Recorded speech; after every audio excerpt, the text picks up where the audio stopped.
शिवसेनेच्या माधवी बुटाला नगराध्यक्ष म्हणून या ठिकाणी विजयी झालेले आहेत। विजय रॅली सुद्धा निघालेली आहे। या ठिकाणी गुलाल उधळण्यात आलेला आहे। कार्यकर्त्यांमध्ये आनंदाचं वातावरण आपल्याला पाहायला मिळतंय।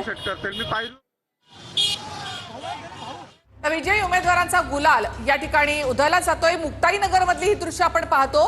चंद्रकांत पाटील यांनी या ठिकाणी बाजी मारली आहे। चंद्रकांत पाटील विरुद्ध खडसे अशी लढाई या ठिकाणी होती, मात्र चंद्रकांत पाटील यांनी या ठिकाणी विजयी घोडदौड केली आणि इथे चंद्रकांत पाटील यांच्या कन्या संजना पाटील या देखील विजयी झालेल्या आहेत। आणि त्यानंतर कार्यकर्त्यांनी हा विजयी गुलाल आता उधळलेला आहे।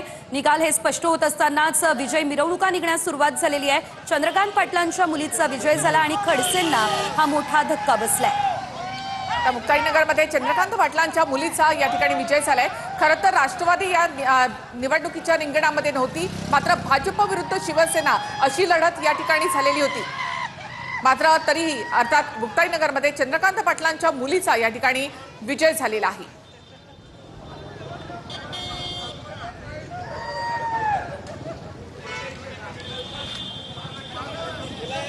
तर रक्षा खडसे विरुद्ध आमदार चंद्रकांत पाटील अशी लढाई या ठिकाणी होती, मात्र इथे चंद्रकांत पाटलांनी इथे बाजी मारलेली आहे आणि खडसेंसाठी हा मोठा धक्का।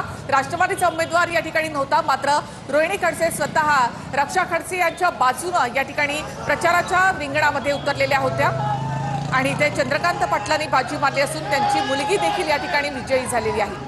तर या दरम्यान रक्षा खडसे यांनी मतदारांना भावनिक साथ सुद्धा घातलेली होती आणि त्यानंतर आपण जर पाहिलं तर सध्या मात्र चंद्रकांत पाटील हे विजयी झाले असल्याचं आपल्याला पाहायला मिळतंय आणि त्यांच्या कार्यकर्त्यांकडून या ठिकाणी आता गुलाल उधळला जातोय, जल्लोष केला जातोय। आता हा शहर विकास आघाडीच्या माध्यमातून विजय झाला। त्या पक्षामध्ये तुमचा पण पक्ष होता।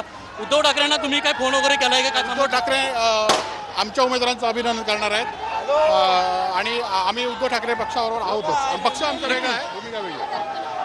नक्कीच आम्ही उद्धव ठाकरेंना फोन करणार अशी प्रतिक्रिया ती मात्र माजी आमदार वैभव नाईक यांनी दिली। कॅमेरामन समित कचलेसह अनंत पाथर्डे, TV9 मराठी, सिंधुदुर्ग।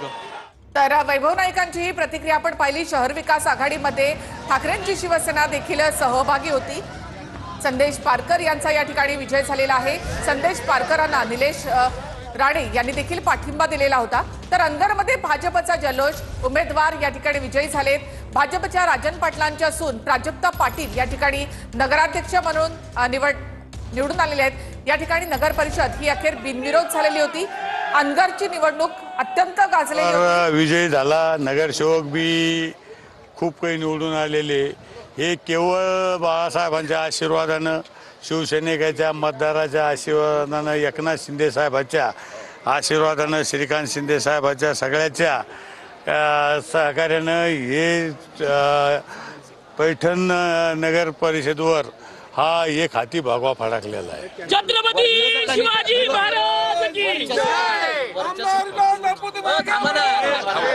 वर्चस्व प्रस्थापित करण्यासाठी बरीच प्रतिष्ठापनाला लागली होती। मी सांगत होतो की नुसतं आरोप करून जमत नाही, की पहिल्यापासून सांगत होतो की आरोपांना त्यांना मतदान होत नसतं। आमची दहशत नाही। दहशत असती तर लोकांनी मतदारांनी मतदान केलं असतं का? दहशत असल्या लोक बाहेर निघत नाही। पण दहशत, काल मी पैठणला आलो तर सगळं मतदार माझ्या सोबत होते। मला एक सांगायचं की हे विकासावर, प्रेमावर हे मतदान होतं आणि हे काय आजचं नाही ना। अनेक संस्था अनेक वर्षापासून ह्या शिवसेनेच्या बाळासाहेबांच्या आशीर्वादाने, एकनाथ शिंदे साहेबांच्या आशीर्वादाने या ताब्यात आहे। शिवसेना मराठवाड्यात बालेकिल्ला शिवसेनेचा समजला जायचा। 2